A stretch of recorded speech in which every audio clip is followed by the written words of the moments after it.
வணக்கம். சில நேரங்களில் வந்து யாராவது கூட ஒருத்தர் தோன்றினார் அப்படின்னா வந்து பார்த்திங்கன்னா, இவர் வேறு சித்தாந்தம், இவர் வேறு கட்சி, இவங்க 2 பேரும் இப்படி ஒன்றா தோன்றாங்க. அப்போ அவங்களுக்குள்ள வந்து பார்த்திங்கன்னா ஒரு நட்பா, இல்லை கூட்டணியா, இல்லை கள்ள கூட்டணியா, இல்லை ஒன்று சேர்ந்துட்டாங்களா, இல்லை வந்து பார்த்திங்கன்னா காம்ப்ரமைஸ் ஆகிட்டாங்களா அப்படின்னு சொல்லிட்டு இந்த மாதிரி ஏதாவது ஒரு பார்வை நம்மளுக்கு சந்தேகம் வந்துட்டே தான் இருக்கும். அதுவும் அரசியல் அப்படிங்கிற களத்தில் வந்து பார்த்திங்கன்னா தினம் தினம் இந்த மாதிரியான கேள்விகள் யாராவது இந்த மாதிரி 2 பேர் ஒன்றா இருக்கிறத பார்த்தா ஒரே மேடையில் தோன்றனா நம்மளுக்கு வந்து எழும்பலாம். இதை பார்த்துட்டு பல பேர் வந்து பார்த்திங்கன்னா பல அவதூறு கருத்துக்களை வந்து பரப்பிட்டு இருக்காங்க. அதை குறித்து தான் நம்ம இன்றைக்கி வந்து பேச போகிறோம். சமீபத்தில் நம்பிக்கை மீடியா அப்படிங்கிற ஒரு பார்த்திங்கன்னா ஆல்மோஸ்ட் 2010ஸ்லேருந்து இருக்காங்கன்னு நினைக்கிறேன். ஒரு மலேசியன் தமிழ் சேனல். இவங்க இப்போ வந்து இந்தியாவிலையும் தடம் பதித்து அந்த சேனலை வந்து தொடங்கி வைக்கிறாங்க. அப்படிப்பட்ட ஒரு மேடையில் வந்து பார்த்திங்கன்னா வந்து திமுக அமைச்சர் அன்பில் மகேஷ் இருக்கார். இப்போ பாஜகவில் வந்து பார்த்திங்கன்னா வந்து சேர்ந்து இருக்கிற சரத்குமாரும் ராதிகா அவங்களும் இருக்காங்க. இந்த மாதிரி ஒவ்வொரு சின்ன சின்ன கட்சிகள் வெவ்வேறு பின்னணியிலேருந்து பார்த்திங்கன்னா நிறைய பேர் இருக்காங்க. நடுவில் நம்ம நாம் தமிழர் கட்சியின் ஒருங்கிணைப்பாளர் அண்ணன் சீமானும் இருக்கார். இதை பார்த்து என்ன சொல்லிட்டாங்க அப்படின்னு பார்த்தீங்கன்னா, ஏற்கனவே பார்த்தீங்களா திமுக கூட தான் வந்து கூட்டு வச்சிட்ருக்காங்க. இப்போ வந்து அதே மேடையில் வந்து தோன்றாரு. அது மட்டும் இல்லாமல் எப்படி அவர் வந்து சிரிச்சிட்டே வந்து நிற்கிறாரு. அது மட்டும் இல்லாமல் அன்பில் மகேஷ் பக்கத்தில் எப்படி அவர் வந்து நிற்கலாம். அது மட்டும் இல்லாமல் எல்லாருமே முன்னாடி நிற்கிறாங்க, சீமானவர்களை மட்டும் பின்னாடி மறைச்சி நிற்க வைக்கிறாங்க. எப்படி ஏன் வந்து அவர் அங்கே போனார்? நம்பிக்கை மீடியாவுக்கு போகிறேன்னு சொல்லிட்டு நம்பிக்கை துரோகத்தை இழைச்சிட்டாரு அப்படின்னு சொல்லிட்டு நிறைய பேர் வந்து சொல்கிறாங்க. ஸோ இது எல்லாமே வந்து பார்த்திங்கன்னா எப்படா அவதூறு பரப்பலாம் அப்படின்னு சொல்லிட்டு வெயிட் பண்ணி இந்த மாதிரி ஒரு சூழ்நிலை வரப்போ வந்து சீமானவர்கள் மேலே இப்படி ஒரு குற்றச்சாட்டை வந்து வச்சுருக்காங்க. ஸோ பேசிக்கலி நம்ம ஊரில் என்ன நினைக்கிறாங்க அப்படின்னு பார்த்தீங்கன்னா, அரசியல் நாகரீகம் அப்படிங்கிற ஒன்று இருக்கவே கூடாது. எதிரிகள் மாதிரி எப்போவுமே அடிச்சுட்டே இருக்கணும், கெட்ட வார்த்தைகள் பேசிக்கணும், அவதூறுகளை வந்து பரப்பணும். ஒருத்தன் இருந்தாங்கன்னா தீண்டாமை மாதிரி அப்படியே வந்து கடந்து போகணும் அப்படிங்கிற மாதிரி இப்படி ஒரு அரசியல் தீண்டாமை நிஜமாக இருந்தது. அதுக்கு 2 பேர் ரொம்ப பெரிய காரணமாக இருந்தாங்க. அது எம்ஜிஆர் அவர்கள், கருணாநிதி அவர்கள் காலத்திலேருந்து அப்படியே கருணாநிதி அவர்கள் காலம் ஜெயலலிதா காலம் வரைக்கும் 2 பேர் கட்சியிலையுமே வந்து பார்த்திங்கன்னா யாரும் பார்த்துக்கவும் மாட்டாங்க, பேசிக்கவும் மாட்டாங்க. அப்படி லைட்டாக கண்ணும் பட்டுச்சுனாலே மேட்டர் வந்து கார்டனுக்கு போயிடும். உடனே ஜெயலலிதா அவர்கள் சும்மா தூக்கி விட்டுருவாங்க. அதனால் வந்து பார்த்திங்கன்னா 2 கட்சிகளுமே அப்படி தான் வந்து இருந்தாங்க. இது மற்ற அரசியல் கட்சிகளுக்கும் கொஞ்சம் கொஞ்சமாக வந்து பரவ ஆரம்பிச்சிது.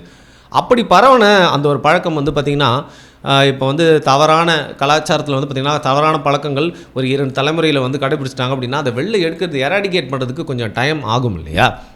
அந்த மாதிரி ஒரு சூழ்நிலையில் தான் இன்றைக்கி வந்து பார்த்திங்கன்னா சில அரசியல் கட்சிகளாக இருக்கட்டும், சில அரசியல் தலைவர்களாக இருக்கட்டும், ஒரு நல்லிணக்கத்தோட, ஒரு நட்போட, முரண்கள் இருந்தாலும் நட்போட, மரியாதையோட அரசியல் நாகரிகத்தை நம்ம டிஸ்பிளே பண்ணி மற்றவங்களும் கற்றுக்கணும் அப்படிங்கிற மாதிரியான ஒரு ட்ரெண்டை வந்து க்ரியேட் பண்ணிகிட்ருக்கு. இந்த சூழ்நிலை இன்னும் பழமையை பேசிட்டு இன்னும் வந்து பார்த்திங்கன்னா வந்து ஏதாவது ஒரு முத்திரையை குத்தணும் அப்படிங்கிறதுக்காக தொடர்ந்து இவன் இந்த கட்சிக்காரன் அந்த கட்சிக்காரன் பார்க்கவும் கூடாது, பேசவும் கூடாது அப்படிங்கிற மாதிரி யாரெல்லாம் ரொம்ப குறுகிய மனப்பான்மையோடு நினைக்கிறாங்களோ அந்த மாதிரி நபர்கள் மட்டும்தான் அண்ணன் சீமான் அவர்கள் மேலே வந்து பார்த்திங்கன்னா இந்த அவதூறை பரப்பி அவர் திமுக கூட இணக்கமாக செயல்படுறாரு, பாஜகவுக்கு எதிராக பேசிட்டு அந்த ஆட்கள் கூட வந்து நிற்கிறாரு, எப்படி இதெல்லாம் பண்ணுறாரு அப்படின்னு சொல்லிட்டு ரொம்ப கேவலமான ஒரு முத்திரையை வந்து பதிக்கிறாங்க.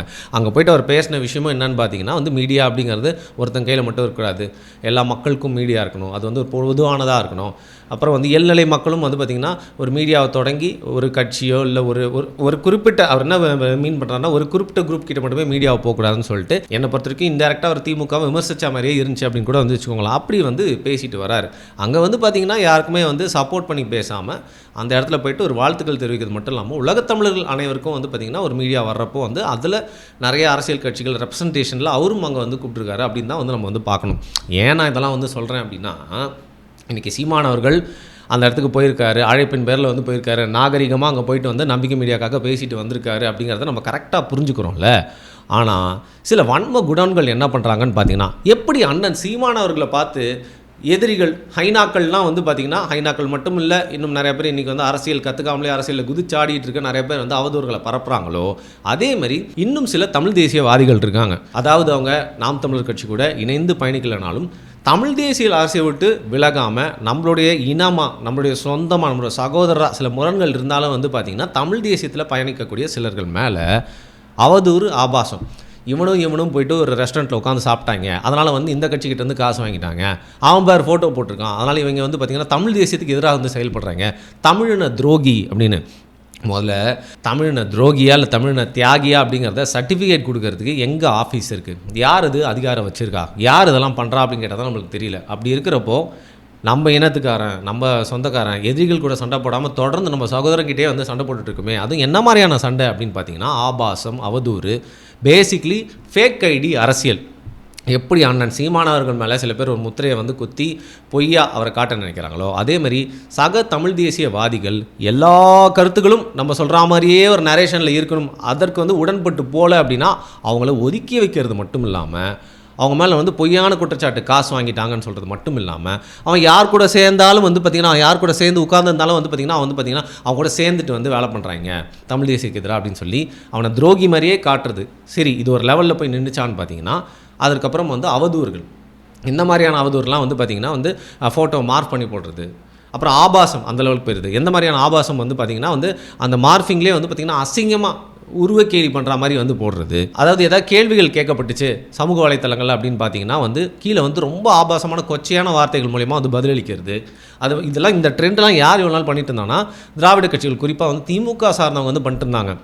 அப்படி இருக்கிறப்போ தொடர்ந்து தமிழ் தேசிய தளத்தில் குறிப்பாக வந்து நாம் தமிழர் கட்சியில் வந்து பேசினாங்க அப்படின்னா ஃபேக்டோடு பேசுவாங்கப்பா அப்படின்னு அந்த பேர் இருக்குல்ல, அதை வந்து நாம் தமிழர் கட்சி உழைச்சதுன்னு சொல்ல, நாம் தமிழர் கட்சியின் பெயரை சொல்லிவிட்டு ஃபேக் ஐடிகள் மூலியமாகவே தமிழ் தேசியத்தை வளர்க்கலாம், இல்லை தமிழ் தேசிய அதை அழிக்கலாம்னு சொல்லிட்டு தொடர்ந்து செயல்பட்டு இருக்க இந்த ஃபேக் ஐடி ஐடி விங், இது வந்து பார்த்திங்கன்னா நாம் தமிழர் கட்சியோட ஐடி விங் இல்லை, ஃபேக் ஐடி ஐடி விங் யாருன்னு பார்த்தீங்கன்னா வந்து அவங்க வந்து ஒரு கேங்காக செயல்பட்டு என்ன பண்ணுறாங்க, ஸ்பேசஸ்லாம் போட்டு அதில் ஆபாசமாக பேசுறது, இந்த மாதிரி ஆபாசமான மீம் போடுறது, கீழே போய்ட்டு கமெண்ட் அடித்தாலும் சரியான தர்க்க ரீதியாக பதில் சொல்லாமல் ரொம்ப கெட்ட வார்த்தைகளில் வந்து பேசுறது அண்ட் இல்லாத பொருளையை கிளப்பி விடுறது.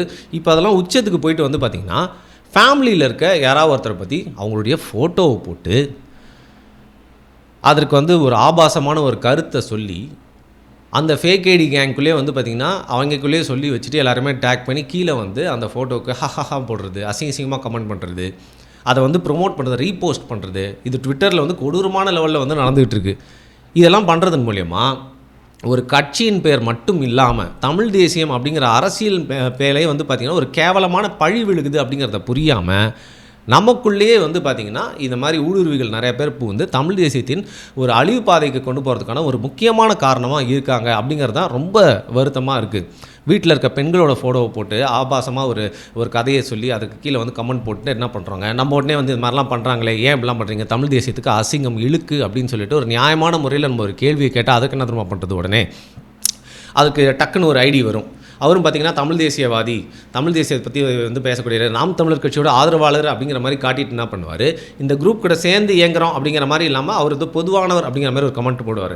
என்னதான் இருந்தாலும் இவர் நம் சகோதரர், அவரை குறித்து நம் ஆபாசமாக பேசியது தவறு, அதற்காக நாம் தமிழர் கட்சி தான் இதை செய்தது என்று எடுத்துக்கொள்ள முடியாது அப்படின்னு சொல்லிட்டு நம்மளும் என்னங்க கட்சியில் என்ன உட்கார வச்சு இதே வேலையாக வந்து பண்ண வைக்கிறாங்க. இதான் இந்த கட்சியோட நோக்கம் அப்படின்னு நான் சொல்கிறோம். இந்த கட்சி கூட அசோசியேட் ஆகிட்டு இருக்க சில பேர் ஒரு ஐடி மாஃபியா நடத்தி பல ஃபேக் ஐடிகளை வச்சு தொடர்ந்து ஆபாச பதிவுகள் இந்த மாதிரி வீட்டில் இருக்க பெண்களை பற்றியும் தொடர்ந்து போட்டுகிட்டே இருக்காங்க. இது வந்து பார்த்திங்கன்னா 3வது முறையாக அந்த மாதிரி வந்து நடக்குது 2 வாரங்களில் தொடர்ந்து போட்டுட்டு இருக்கிறதுனால யாருக்கு கெட்ட பேர் நீங்கள் சொல்லுங்கள். என்டிகே அப்படிங்கிற தமிழ் தேசியம் பேசக்கூடிய தேர்தல் அரசியல் இருக்கக்கூடிய 8% வாக்கு வாங்கக்கூடிய மக்களால் வந்து பார்த்திங்கன்னா வந்து ஒரு 8% மக்கள் வந்து பார்த்திங்கன்னா அங்கீகரிச்சிருக்காங்க இந்த கட்சியை, இதுக்கு மேலே நாங்கள் நம்பிக்கை வச்சு ஓட்டு குத்திருக்கோம் அப்படின்னு சொல்லிட்டு. ஸோ தமிழ் தேசியத்தின் இன்றைக்கி தேர்தலில் அரசியல் இருக்கக்கூடிய ஒரு பெரும் ஒரு ஷிப்பு மாதிரி வந்து நாம் தமிழ் கட்சியை வந்து பார்க்குறோம். அது மட்டும் இல்லாமல் தமிழ் தேசியவாதிகளா அவங்களாம் இப்படி தான் பேசுவாங்க, அவங்களுக்கும் வந்து திமுக காரங்க வித்தியாசமே இருக்காது அப்படிங்கிற பெயர் கொஞ்சம் கொஞ்சமாக ஆல்ரெடி வந்துருச்சு. இதற்கு காரணம் நாம் தமிழர் கட்சியில் பொறுப்பில் இருக்கவங்க, நாம் தமிழர் கட்சியில் தலைமை பொறுப்பில் இருக்கிறவங்க, நாம் தமிழர் கட்சியோட ஃபாலோவர்ஸ் அப்படின்னு சொல்ல, இதில் குறிப்பிட்ட ஒரு கேங்கு இதையே வேலையாக வச்சுட்டு செயல்படுது. இதன் மூலிமா நரேட்டிவ் செட் பண்ண ட்ரை பண்ணுறது மட்டும் இல்லாமல் எவனா ஒருத்தன் எதிர்த்து கேள்வி கேட்டான் அப்படின்னா, எவனா ஒருத்தன் வந்து பார்த்திங்கன்னா கட்சியில் இணைந்து செயல்படாமல் தனியாக தமிழ் தேசியம் பேசிகிட்டு இருந்தான், நியாயமான கேள்விகள் கேட்குறான், குற்றச்சாட்டை வைக்கிறான், ஒரு அறச்சீற்றத்தில் வந்து பார்த்திங்கன்னா விமர்சனம் செய்யலாம் அப்படின்னா வந்து பார்த்திங்கன்னா அப்படி செய்கிறவங்க யாருமே வந்து ஆபாசமாக தரம் தாழ்ந்து அதை செய்கிற மாதிரி வந்து தெரியல. ஆனால் அதற்கு பதில் கொடுக்குறன்ற பேரில், அதற்கு நரேட்டிவ் செட் பண்ணுறன்ற பேரில் வீட்டில் இருக்க பெண்களுடைய புகைப்படத்தை போட்டு ஒரு விஷயம் பண்ணிவிட்டு அப்புறம் கேட்டால் கை கழுவுறது. ஸோ இதே விளையாட்டை எவ்வளோ நாள் விளையாடிட்டு இருப்பாங்க. ஆனால் அந்த விளையாட்டு வந்து பார்த்திங்கன்னா எவ்வளோ நாள் வேணால் விளையாட்டும். ஸோ தமிழ் தேசியத்தோட அழிவின் பாதையின் தொடக்கத்தில் கொண்டு வந்து நிறுத்தியிருக்காங்க. இதன் மூலிமா ஒருத்தர் மேலே பிடிக்கலை அப்படின்னா கூட அதை வந்து நியாயமான முறையில் விமர்சனம் செய்கிறது, கேள்விகள் கேட்குறது, அறம் தாண்டாமல் செயல்படுறது, குறிப்பாக ஆபாசம் அப்படிங்கிற விஷயத்தை உள்ளே எடுத்துகிட்டு வராமல் இருக்கிறது, வீட்டில் இருக்கக்கூடிய பெண்கள் பற்றி பேசாமல் இருக்கிறது அப்படிங்கிறது தொடர்ந்து தமிழ் தேசியத்தை ஒரு அழிவு பாதையில் கொண்டு செல்லாமல் வந்து பார்த்திங்கன்னா தமிழ் தேசியவாதிகள்லாம் இப்படி தான் பண்ணுவாங்கன்ற பேரை வாங்கி கொடுக்காமல் இருக்கும். நிஜமாவே ரொம்ப வேதனையாக இருக்குது.